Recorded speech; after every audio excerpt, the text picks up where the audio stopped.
Hi, this is Eric Martin, Report Game Geek. I'm here with Zev from WizKids looking at Stampede, a card game where you are collecting animals. Yes. Or maybe only one animal. One type yes. of animal, or rather. One type, yes. Yes. So maybe give a quick overview here, what the cards are and what we're doing with them. Absolutely. So we have animals on stamps, and the object of the game is to collect either 5 of one animal or at least one each of the 9 different animals. On your turn, you're just going to draw a card, then you're going to play a card, and then you're going to activate the effect of the card played, which you'll see down at the bottom over here. Each animal has its own effect. The parrot is the only one that doesn't. The parrot just allows you to win if you have 4 parrots in your collection. So the iconography shows you what you do. They're all about exchanges. So for example, the lion here tells you take one card out of your album and you place it in your opponent's album, but then you take one card from your opponent's album and place it in your album. The elephant does something like this. You take one card from your hand, put it in your album, take one card from your album, and put it in your hand. And that's 1-for-1 exchanges, and then there's a couple of 3-for-3 exchanges. For example, the rhino allows you to take your 3 cards in your hand, put them anywhere in the deck, and then take the top 3 cards from the deck, and they form your new hand. Okay. There's a little reserve area on the side. Yep, a little stamp exchange area, which also holds 3 cards, and you can interact with that, and that's the symbol for it. 2 to 6 players, plays in about 20 to 30 minutes, and should be coming out around May or June. Okay. Yeah, it's very straightforward. You just got to watch what other people are doing and try to yoink the stuff. Yes. Yoink their stuff. There you go. Thank you very much, Zev. My pleasure.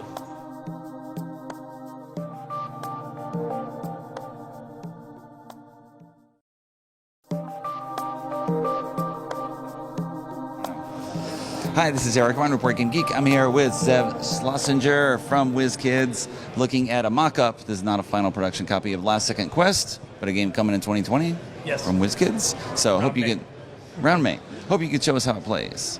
We got a big pile of stuff in front of us. Yes, we do. We have a big pile of items here. We are going on Last Second Quest. A quest appears, and we have to rush to pack and get ready for it.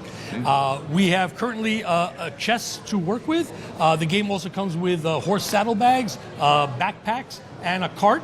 And they're all different configurations. You see the items are Tetranimos, Tetris type pieces, and they are also double-sided. So when we're ready to go, we're all going to reach in one hand. You can look at the other side, whatever, and then you're going to place it on your storage mat. Once it's placed, it cannot move. It has to stay there. And what you're trying to do is, when we flip over a quest, and I'll give a quest as an example, you'll see here a quest where it'll tell you items that are required and then items that are forbidden. And for every item required at the end of the round was worth 1 point. Any forbidden items will score you -1 points, and they have to be removed from your cart, from your storage. And then a final negative score will be for every 2 empty spaces you have in your storage mat, you also lose a point. But you get a point for if you're in time. We have these ready-to-go cards, so when you are finished with your storage, you take the top ready-to-go card, and the number of seals is the number of points. And of course, if you have the most points at the end of the round, you'll get the quest card, and those will be your points as well. Okay. Each symbol represents a thing, a type of card. So for example, like the bow tie here means fancy items. The hat here, this is a magical items. This is treasure. But in this case, in required, it's looking for black items and something probably not evil or something like that.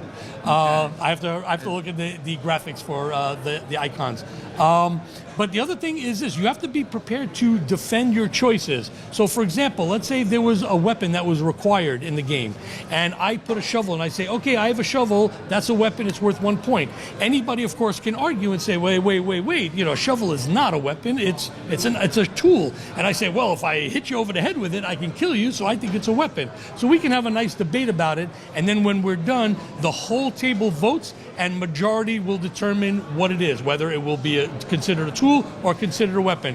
And don't forget, even in the future, at another time, someone can argue the opposite and win as well. So it all depends what the table's interested in and what the group is interested in saying yay or nay to. Okay. And that's pretty much the short spiel on that. Okay, there we go. demoing? Yeah. And actually, I'll do one more thing. Sorry. There's also 15 characters. So you start out with a character. When you win, the object is to win 3 times. Sorry. When you win the first time, you're going to turn this over, and you're going to get a penalty, and you're going to work with the penalty for the rest of the game. If you win a second time, you will now get a bonus in addition to your penalty, and then if you win a third time, you will win the game. Okay. So a round takes just a couple of minutes? Yep, just a couple of minutes each round. Okay. And yep, that's about it. Now I think I'm done. Okay. All right. Thank you very much. My pleasure. Thank you. Last Second Quest coming from WizKids, May 2020.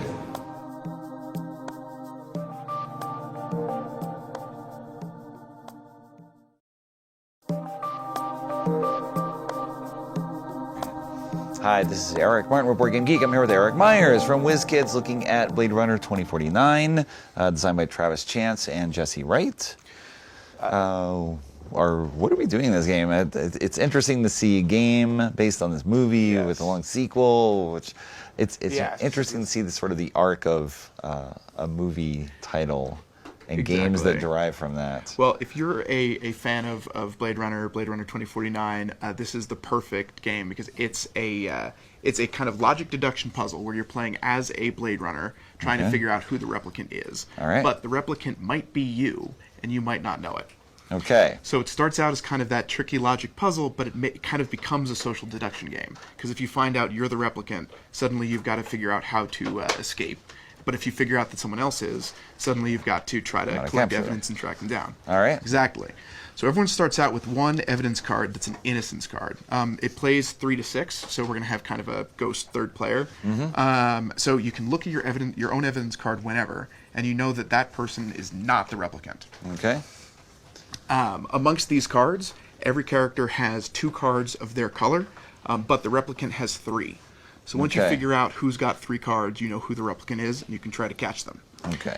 The way that you'll play is that in turn order, you pick up your character token and place it on one of these informants. So I'm going to pick this bystander, who's going to let me look at 2 evidence cards. I'll look at this one. Now I need to put down a note that says who that card isn't. That's part of the rule for when you look at a card. Right. So that gives you a little bit of information, but you still don't know who's underneath it, as I do. Okay. Then I'll look at that one, and I will again put down a marker for who that isn't. And now it will be your turn to select an informant that's not already taken to go after. Okay, and I can reveal an evidence card. So can I reveal something that's already been looked at by you? You absolutely can, yeah. Okay. An informant, and do not place. Yes. An So this evidence lets you token look on at that. one without putting an evidence token. All right. Okay. Done that. Then this person would, then the third player would do something. Let's say they go there. They're going to reveal one evidence card and take it. So they'll check out that one, and they'll move it there. Okay. So now we all know what that card is, but they have it in their evidence pile. So if this person turns out to be the replicant, they already have one of the evidence cards they would need to catch him. Though actually, since that's this character as well, they're going to hope that they're not the replicant. Because they're going to want to try to escape, of course. Okay. Once everyone's on informant cards, you take the pieces off, and now that's the new turn order. Okay. This central pile is Rick Deckard's pile. Rick Deckard's in every game. And could be the replicant. So it kind of adds a little extra wrinkle in that kind of extra player that it could be. Okay. And that's the new turn order. You mentioned trying to escape. Of course. If you discover I'm the replicant, how do I do that? So if anyone collects 2 evidence cards, including yourself, then you're caught. Because either someone caught you by... evidence of me. Exactly. Because if Okay. someone collected 2 evidence, then they know where you are. If you collected 2 evidence, then, that means you're kind of being a little shady by hiding too many things. You want nobody to have 2 evidence pieces of your type. Okay. And that's going to require some doing, because since Rick Deckard starts out with all the evidence, he definitely has 2 evidence of the replicant. Okay. But they are not revealed, so No. it's hidden there. But you can also reveal Exactly. evidence for him?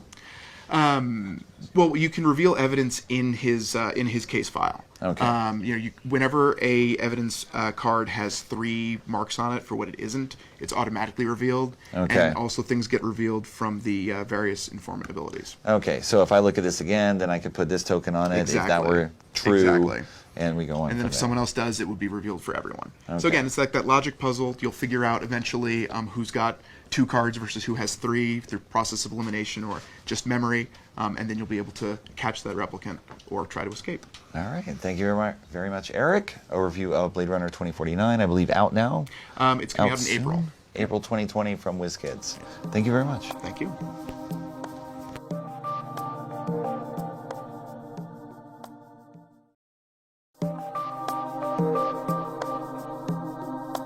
Hi, I'm Candace Harris with Board Game Geek. I'm here with Eric Myers from WizKids, and we're checking out The Great Cake Escape. So The Great Cake Escape is a game where you play as devious bakers, attempting to hide as many weapons as possible into this lovely cake because it's on its way to a prison and you want to help some people escape. Okay. The guards, however, aren't quite as on the ball in terms of inspecting the cake as they could be. This is great. So they're only going to find the item that's most obviously visible. Okay. So the guards are going to look at each layer and they're going to say, you got some dynamite in this cake. You got to take the dynamite out of here. The rest of it's fine. And if you've got chainsaws, shovels, pickaxes, whatever, that all got through. Okay. So you're going to take turns picking an item and sliding it into the cake like this. You got to keep it in one specific direction and try to not get things over the other items. You just want to sort of push them so they're pushing each other around. Oh. Exactly. There we go. Yep. So I'm going to go ahead and try my chainsaw now. Okay. When you're playing just 2 players, you're only going to use the bottom layer of the cake. When Okay. it's 3 or 4, you're going to use both the bottom and the top layer. Gotcha. And you just take turns. You take turns Placing trying pieces. to place items. And what's my strategy here? Am I trying to get the big ones in to knock yours out, or? So bigger, more difficult items are worth more points. The Okay. chainsaw's worth 10 points. The shovel's worth 8. Okay. And great. knocking out your opponent's points is definitely a This good one's strategy. awesome. That's the disguise. When your disguise gets knocked out, you can take a piece that's already been knocked out Okay. and put it back in again. Cool. It's your one little kind of bonus piece. All right, so let me try another one here. Mm-hmm. Uh-oh. Yep, things are going to start getting jammed up. All right. And I'm in. Let's see. I'm going to try to slide. I'm just going to go for... Actually, I'll try my pickaxe here. And do we pretty much play till we're out of pieces? Exactly. Okay. Yeah. Ended up pushing my own chainsaw out a little too much. Ooh, let's do this. Let's try some dynamite. All right. I think I want to get That's cool. the shovel back in there a little bit. I don't know if I can. So I'm just going to stick the saw in that way. There we go. I'm gonna try to. Let's see if we can get this giant chainsaw in here.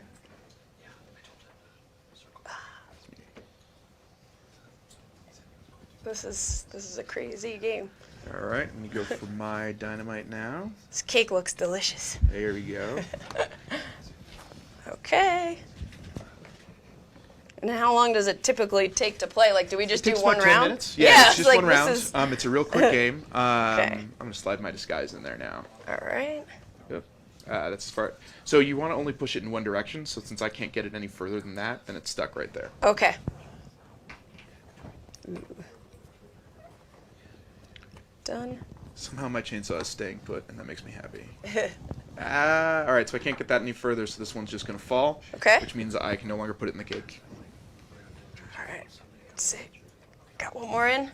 All right, got a little bit of room for this kind of screwdriver. Let's put this. Wedge this key in. Uh-huh. Let's see. There we go. All right, I can get that key in. And there any rules about how far I can go around the You cake? can place it anywhere in the cake, yeah. Okay. All right. Put that little shell on there. All right. Let's see if I can get some stuff to get knocked out on your end. I think I ended up under something a little bit. You're knocking your own stuff out too. Oh no. Let's see. Get that in there. All right, last try to get that out there. No. Cool. All right. So Yeah, I think it's we not actually ended going. up kind of. Yeah. So things ended up a little bit on top So of each how do other. we score it? So the guard's going to take a look, and they're going to count up the visible numbers on each piece. Okay. So here the chainsaw, you can look at it and see that the little number 10 is Yeah. visible. It looks like 9.5 times. Whereas on the other I pieces, see. nothing else is quite here. These guys fell out. Yep. No, that counts. Whereas the other pieces, I can only see the number 4 here like 2.5 times, the number 5 here 2 times. 10 once. Exactly. So the Okay. guards here are going to go, all right, this one, no good. The rest of the cake's fine. And then you'll just take it off and count up the pieces that actually made it. And then whoever's score got them. the most is the winner. Cool. Yep. Very and that interesting. is the Great Cake Escape. Well, that's the Great Cake Escape from WizKids. Thank you, Eric. When is this available right now? Not yet. It's going to be out in June or July. Okay. Okay. Around Gen Con? That's the goal, yes. Okay. Gen Con 2020. The Great Cake Escape by WizKids. Thanks, Eric. And thanks for watching, everyone. Thank you.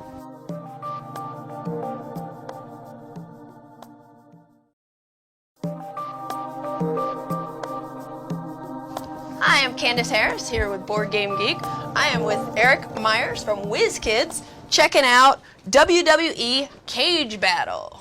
So I guess we're about to rumble? Oh yeah, we're going to WWE Cage Battle is a dice flicking game where you've got these dice that represent your superstars. Okay. This is a prototype, by the way. The actual dice are going to be engraved and fully the color that these stickers currently are.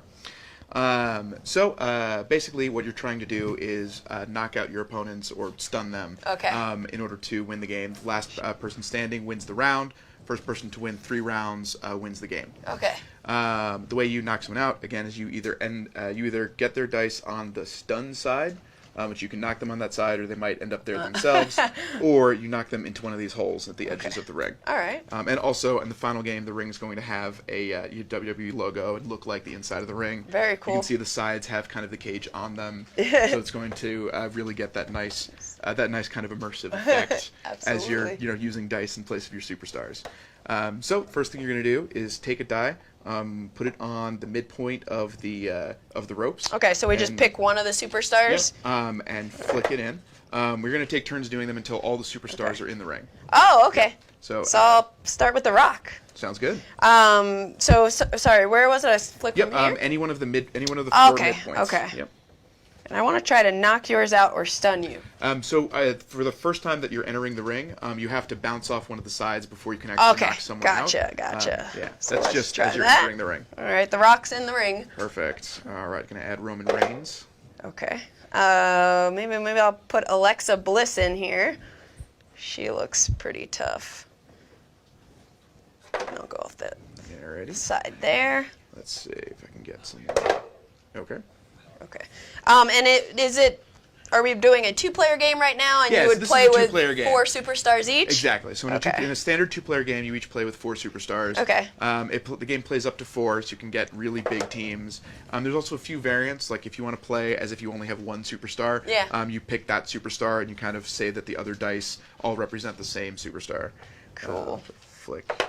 Okay. You didn't hit the... I did not, but as long as you It's get them okay. into the ring the first time, Okay. I wouldn't be able to knock you out. Gotcha. Yeah.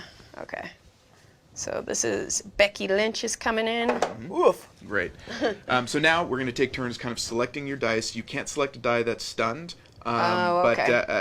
But the dice that aren't stunned, you select one, put it back on the ring, and you're going to try to knock people in from here. Like they're basically climbing up and doing it. Also, once per round, you can select one of your superstars and use their special power, which either replaces the way that you flick your die, or it makes your opponent do something. Okay. It makes it more challenging for your opponent. So what's your superpower? I'm not currently using one of my superpowers. Okay, I'm just okay, gonna you're try to just gonna get do the it. rock into.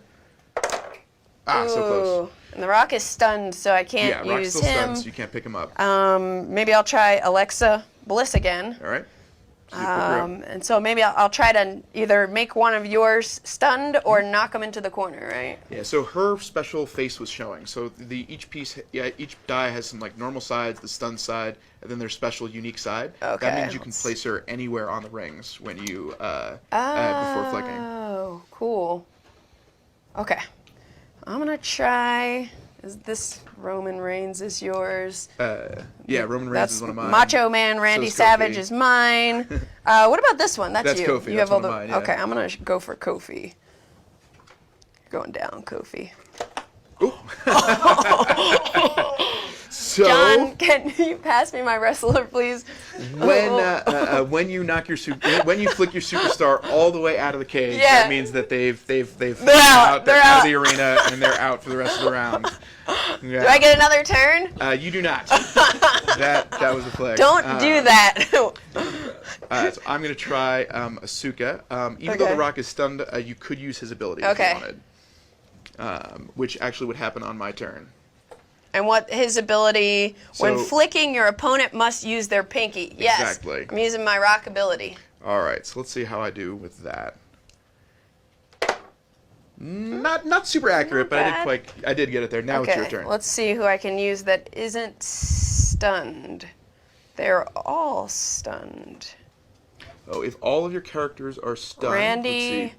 Becky, Becky's stunned, and Randy's The stunned, Rock. and The Yeah, Rock are what all happens stunned. then? If they're all stunned and your other dice are out, No. then that's the end of the round. Ah! Yeah, I've won this round, but as in any match, there's multiple rounds. Cool. The first player to 3 is the winner. So it's still a Fun. pretty quick game. And like I said, there's different modes, Yeah. different ways to play. There's another 8 superstars that that we didn't even see. And yeah, it's gonna be So really fun. if you're playing a 4-player, yeah, it seems really fun already. If you're playing a 4-player game, everybody has 2 superstars. So in a 4-player game, everybody does get 4, but to Okay. keep things from being absolute chaos, you can only have 2 of your superstar dice in the ring at a time. Ah, good call. Good call. All right. Well, thanks, Eric. This is WWE Cage Battle, and when did you say it would be available? Late summer, early fall. Late summer, early fall, 2020. Okay. Thank you, Eric. Thank you so much.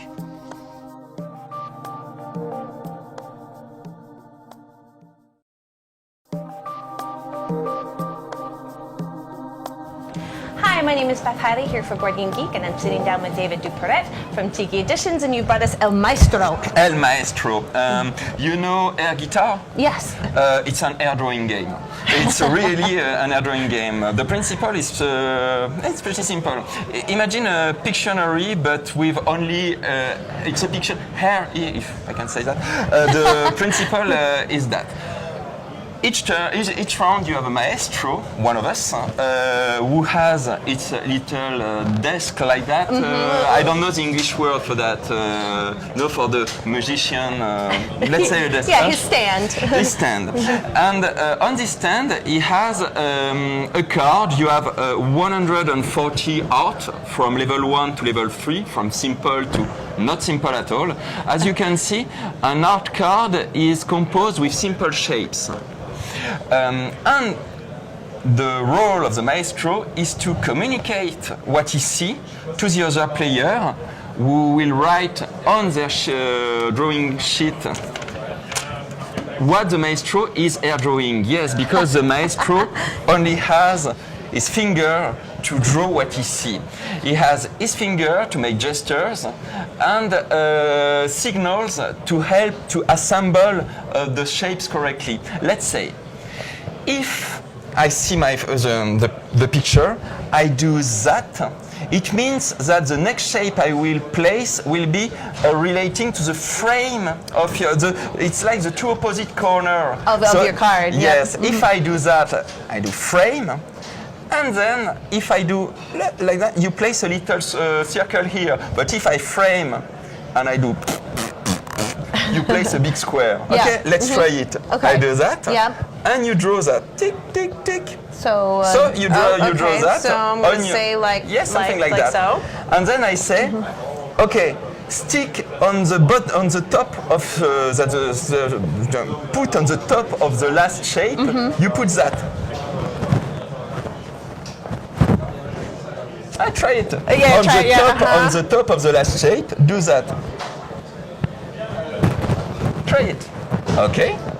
And then on the top of your last shape, you draw that. And then on the top of your last shape, you draw that. Okay? Next signal. I'm getting a hint here. I think. Inside. Aha. Inside the last shape you did, you draw that. Not bad. And then last signal and we are done, and you know how to play. 1, 2, 3, 4. It means that I relate to the fourth shape you drew. Okay, count first, second, third, fourth, around.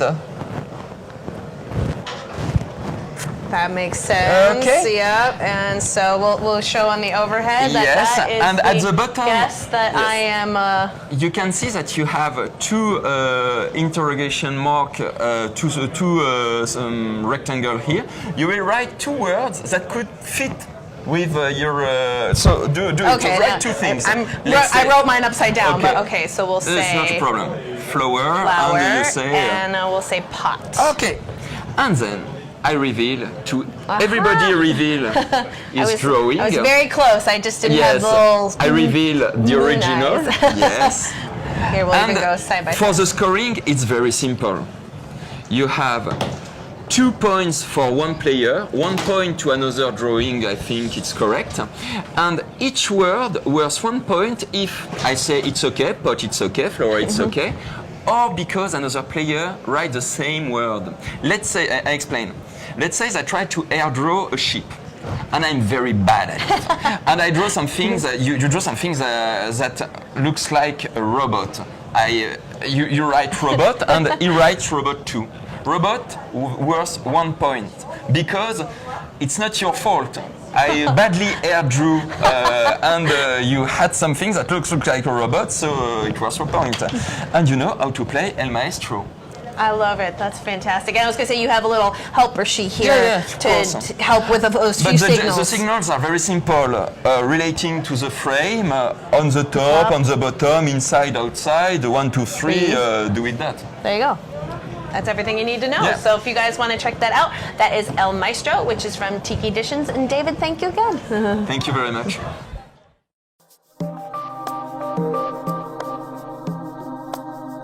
So welcome to Zev Schlesinger from WizKids. We got 2 games to look at here, Tournament of Avalon and Ultra Deluxe 2D Mega Fighter. Cool. Mega Arcade Fighter. So, yes. Mega Arcade. Yes. Long title. I got most of the words. You That's a did, success. absolutely. That's right, 85% success. So call hope you can give an overview of 2D. 2D. Hope you can give an overview of Tournament of Avalon to start with. Now, this is a standalone game that is a sequel to a previous game from the same trio of designers. It's the standalone sequel to Tournament at Camelot. So people who are familiar with that game will see very many similarities shown on the table there. The types of cards, the companions, the protagonist, the weapon cards. So there's a lot of similarity to that. Okay, so what are we trying to do in the game? What back at the times of Camelot? So like Camelot, it's a trick. It's in the trick-taking genre, but you don't want to take tricks. So it's a trick-taking game in which you wish to avoid taking tricks because the tricks do damage to you. If you see the numbers on some of the cards, like the sorcery cards on the bottom of the screen there, and deception, the 11 on the right there, those things will do damage to you at the end of a round. So you don't want to take the tricks because of that. Okay. So what are the types of cards that we're looking at that we have available to us in our hand to play? And why to avoid them? So you'll see, again, the base weapon cards, Deception. We see a fan of Sorcery. Yep, Nikki just picked up Sorcery there. Oh, I'm sorry. Oh, Alchemy, Arrow. Yeah, so those are the types of weapon cards. There's also Swords I think that's it. Swords is the only one missing. So the values there, trick taking, when you play a trick, you have to follow suit if you can. There are many ways to avoid that. Alchemy in this game, different than Camelot, Alchemy is wild in this game. As opposed in Camelot, you could not play Alchemy unless you had no other cards of the same suit that was led in the trick. And the lowest value card played into the trick takes the trick. So that's the same. You'll see cards with the skull and crossbones with the red blood stains on them. Those are poison cards. They're worth more damage. In the game, each card is worth 5 points of damage. Poison cards are worth 10 points of damage. So that's why you want to avoid take them because, I'm sorry? We're trying to be the last one to survive or just have the best health game? The best health until when someone is reduced to 0 health, the player with the most health wins the game. And if you notice to the right of where Nikki just picked up the cards, you'll see crippled, stable, feeble, robust. Those are the stages of the game. You start at robust at 400 points. You could play a faster game starting at 300, but that's where you calculate the health damage that you take from the tricks that you've taken. And when someone reaches 0, whoever has the most health wins the game. So you're going to go from robust all the way down to stable, then from stable down to feeble, then crippled. Yeah, they're double-sided. Each player gets a pair. They're double-sided, and they show you robust to feeble, stable to crippled. The cards below the health over there, these are some wild cards. The Morgan Le Fay, the Apprentice Sorceress, and the Mists of Avalon. So in Camelot, we had Merlin, which is on the right here, and we had Sorcerer Apprentices, and those were wild cards. They were also worth 5 damage and 25 for Merlin. In this one, we have 3 different ones. The Merlin is in the game, and I'll talk about that a little after when there's a new type of card in the game. But you'll notice the Sorcerers, the Morgan Le Fay, and the Miss Avalon, they do various things, and they're worth different values in the trick taking. I believe with Morgan Le Fay, it switches the trick so that the player with the highest value wins. So it's a little, gimme over there where it's like, oh, look, it's a 1. So chances are Morgan Le Fay won't win that trick because she's a value of 1 in the trick, and therefore the highest will take it. So you have several of those. The Apprentice Sorceress does something, and the Mist of Avalon is worth 25, and it has different abilities as well. But in a way, they're still special cards. You can play them at any time as your place into the trick.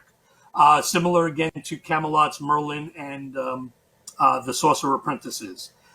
This game I mentioned also has characters. It has protagonists and companions. So we see like Arthur Pendragon here and his companion there. The sword. You have Sir Percival on the right. You have the priest. I'm sorry, that's a Godsend card. Sorry, Lancelot du Lac. So these work in the same way. You start out with a protagonist, and when you reach a certain threshold, and you see at the bottom of the companion card, they'll say threshold for health. When you reach that health and below, you activate the companion. So it's a sort of a comeback type card where you get that power. So Merlin has the wizard staff. Sir Yvain has the lion. And we said Arthur Pendragon has the sword. And there's, I think, 5 other characters and companions as well. So it plays the same way. You start with a protagonist, and eventually you can activate your companion. The other thing that's the same is at the top of the screen, you have the Godsend cards with the fleur-de-lis backs. And you see like the priest and the cowardice. These are also comeback type cards. When you have at the end of each hand, usually the lowest health player gets a Godsend card, and then depending on how low your health is, you can get more Godsend cards. And sometimes during a trick after a hand with multiple players, you could have 2, 3, 4 players getting a Godsend card. Usually the player who has the most health never gets a Godsend card after a hand. And again, it's a way to get yourself back in the game. Sometimes it gives you health. Sometimes it affects the person with the most health. They'll lose health. Sometimes it allows you to switch out a card. It could change values of cards, and so on. So there's a good mix of them. And you can put these in a Camelot game. So you can use this Godsend deck with Camelot. You could shuffle this Godsend deck with Camelot any way you want. So that's and mix the characters as you wish. You can even mix the protagonists and their companions with the Camelot rules, for example. So one big difference is you'll see the card in the middle. That's a location. So you can play with the location and the host of the location, meaning the player who's going first, they can host the tournament, and they choose a location. And what it does, it adds an extra set of the type of cards on the left there. So you'll see this says swords and sorcery. Right. So they give you extra things there, and then the host ability gives you a special ability if you're the host. And one of them, that's why the Merlin card was there. One of them actually brings the Merlin card, back into the game. So it'll tell you to do that. So that's one of the big differences of the game, the use of the location cards. So the host choosing that after assessing their hand and seeing where they want to fight. Yes, in effect, yes. Then, usually, I think like Nimue, I believe, she has, I think, the ability. She has a host location ability, and I think she may also be the one that brings them into play or changes them. There is a rule for changing locations. You can't just take any location. The location has to match at least one symbol that's on the sword. So, for example, if you have the Twilight there, you have swords and sorcery. The next location has to have either swords or sorcery. So you can have the Dark Forest here or Carmarthen down here because it has sorcery, it has swords. So that would be one of the locations you could choose next time. All right. And it's a way to also that you would only have to swap out one extra suit of cards rather than two full suits, and so on. Nimue, you see over there, she put down. You gain the host ability of a location there. All right. Very cool.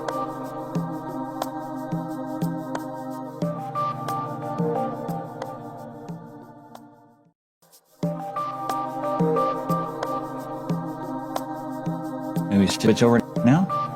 Or sure thing. Ultra Deluxe 2D Mega Arcade Fighter? Yes. You gave us an early look at the game at Spielwarenmesse. The game was not out at the time. Now it is. While Nikki's shifting, I don't know if you want to talk about how the WizKids release schedule has changed. I know you've adjusted the release dates for many titles. Yes, due to lack of distribution. We definitely pushed back a lot of titles. And we actually have activated our e-com site. So you'll be able to order Avalon and UD2D Ultra Deluxe now.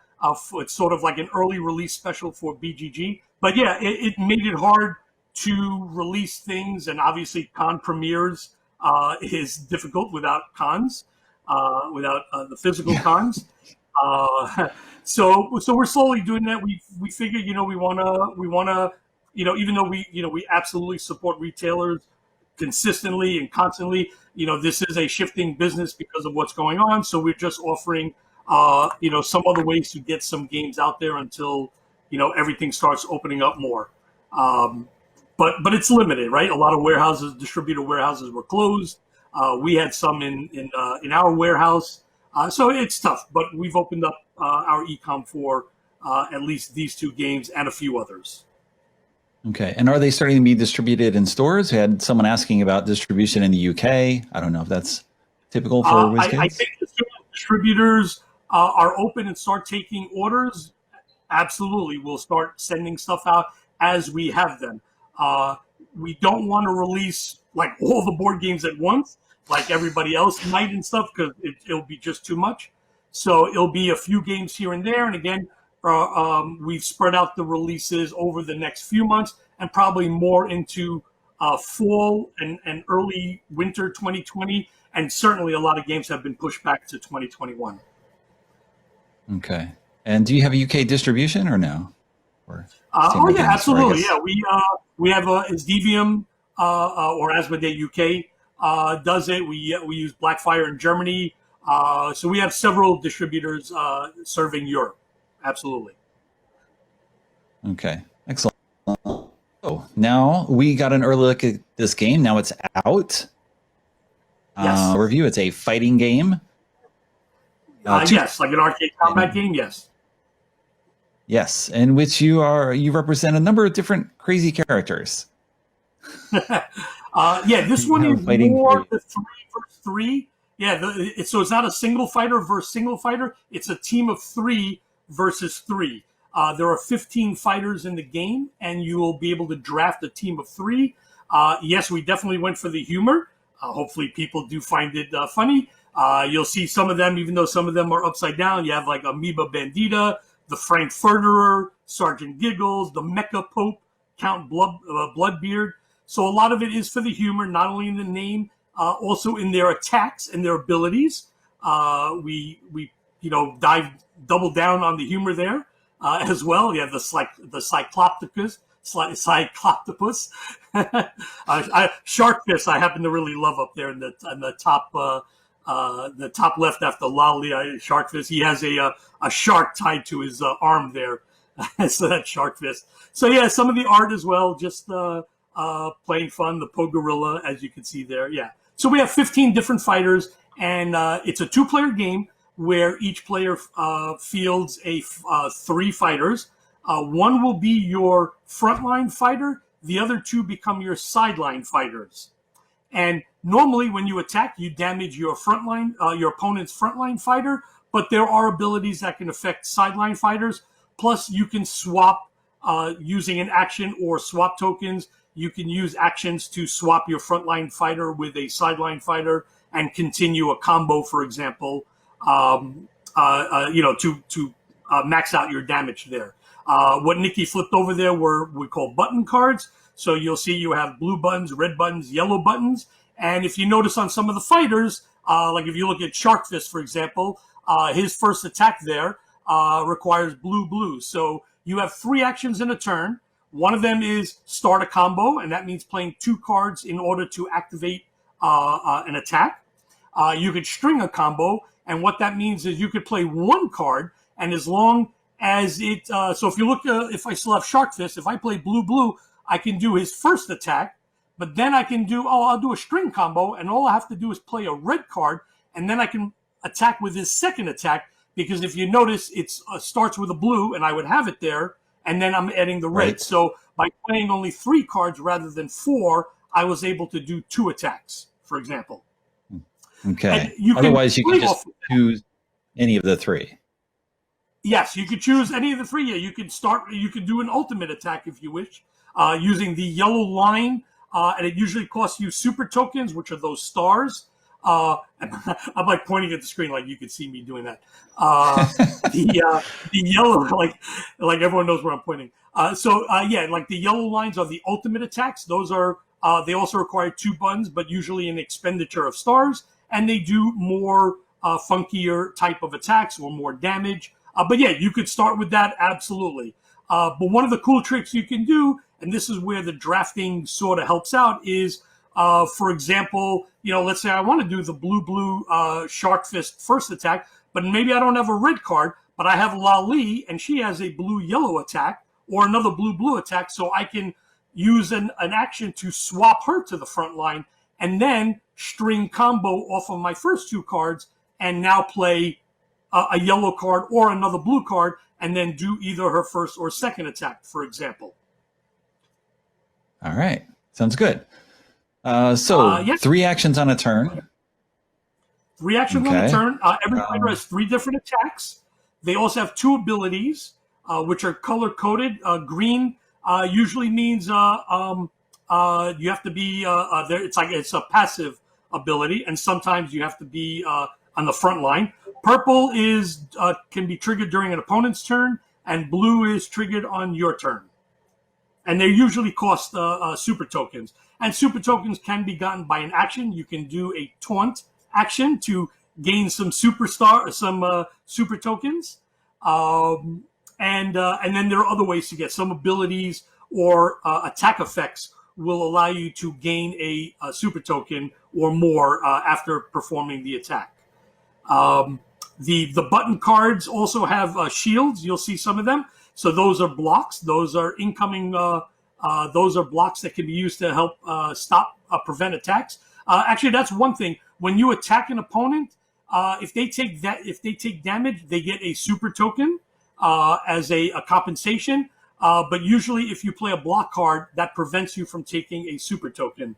even if damage has gone through. But at least you block some of the damage. And of course, all the fighters have a health value, and they get KO'd when you reach their heart value or exceed it. So they get KO'd, you're down to 2 fighters, you get down to 1 fighter, and the object is to knock out all 3 fighters of your opponent. All right. There you go. Seems relatively straightforward in here. Yes, absolutely. Indeed. It takes about 30 to 40 minutes to play. You'll see you have the super tokens, you have swap tokens. These allow you to swap your front line with your sideline fighters as a free action.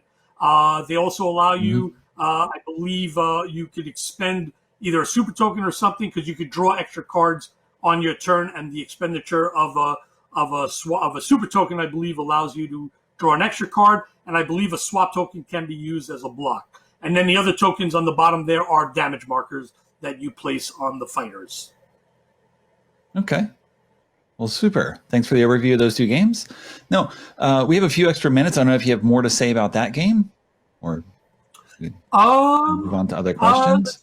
So I actually said the name also wrong. It's Ultra Deluxe 2D Arcade. I mean, it's Arcade Mega Fighter. I thought I said that Mega Arcade Fighter, but it's Arcade Mega Fighter. Sorry. That's right. Yeah, please. Yes, I believe there are 2 3s. Yes.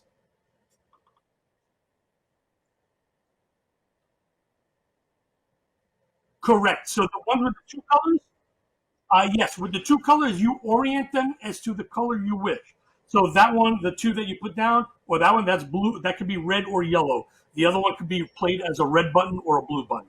So you have a choice. So if you notice the single buttons, the blues, the yellow on the top, even because they're 1 button, they actually give you a resource when you play them. So if you look at the first blue or the 2 blue buttons up there, they each give you a super token. The single yellow token up there gives you a swap token when you play it.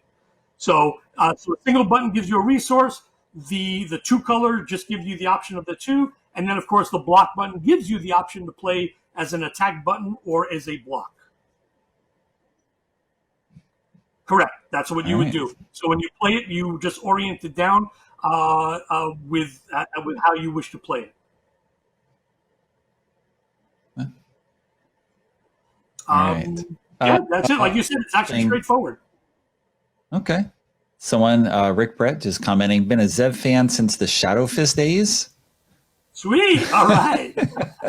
That goes back a ways. That does go back a ways. So what's interesting, I mean, we've covered these 2 games, is you have always had a very eclectic style in terms of what you publish. I mean, all through Z-Man and through WizKids, you never know. It's not like you have a particular focus on style of game or card game or anything. So I don't know what is your I don't know, acquisition strategy or? Well, I guess I'm an eclectic gamer, right? I don't just play one type of game. I play many different games. I look for a hook. I look for something different. I look for something unique. I don't want to do the run-of-the-mill stuff. I don't want to follow what other people are doing. It has to speak to me in just a different way to hopefully make it stand out in the marketplace. Sometimes it works, sometimes it doesn't. But I have to like the game. I have to feel that there's a value to seeing this game published for some reason. Right. And as I said, I like many different types of games. Okay. Is there a risk at doing too much? I know there's definitely, it's a crowded market. I don't know if there's concerns about that. Yes. Of course, it's just being trying to rise above the crowd is a difficult thing. But because, and this is my feeling, because I do so many different things, I don't feel they cannibalize from each other, right? Like this fighter game is probably not going to capitalize from the Avalon game, which wouldn't capitalize from Bumuntu or Flotilla. You know what I mean? So I feel that or the Great Cake Escape. Or the Great Cake Escape, right? I mean, so I feel it just hits a different category. Sure, there's crossover, absolutely, but I just don't feel that it's, oh my God, this is the 15th science fiction 4X game that you've done, to me personally, not in aggregate. So I just feel that they're all different enough that they come out at different times that they would find appeal by the different groups of gamers out there. Okay. Question from a user. Any chance of Shadowhunters ever coming back to market? Now, of course, that was a title from the Z-Man days. It's been gone. I don't know if you revisit older titles to see about acquiring them again. Okay. I do, actually. I do. So what's interesting is in Japan, they actually re-released the game as Shadow Raiders. And I know this because I did pursue trying to get Shadowhunters back. I don't know what happened. We were in talks, and it just didn't work out. They weren't ready or whatnot. It just didn't happen, but I still love the game. I know they changed it. I don't know how. I don't remember how greatly they changed it, but they did change it. So if it does come out, it's not going to be the same 100% Shadowhunters that you know. Right. But I mean, so about revisiting games, we did announce we were bringing back Clash of Cultures. So that was a game that, again, I did as Z-Man, and we're going to bring back as WizKids. We were scheduling it for this fall, but that's probably one of the casualties of this crisis, where it probably won't hit this fall. It will probably be early 2021. But it's something that we have revisited. And then there are a couple other games that we will be announcing that were in the Z-Man catalog at one point, but are now going to be in the WizKids catalog. So yeah, I do revisit. Oh, interesting. Games all the time. Okay. Yeah. Yeah. There should be like a contest. You have to have people guess what could possibly be coming back from the old days. Sure. Sure. Yes. Tales of the Arabian Nights, I know. I've seen requests for that coming back again. Maybe. Yeah.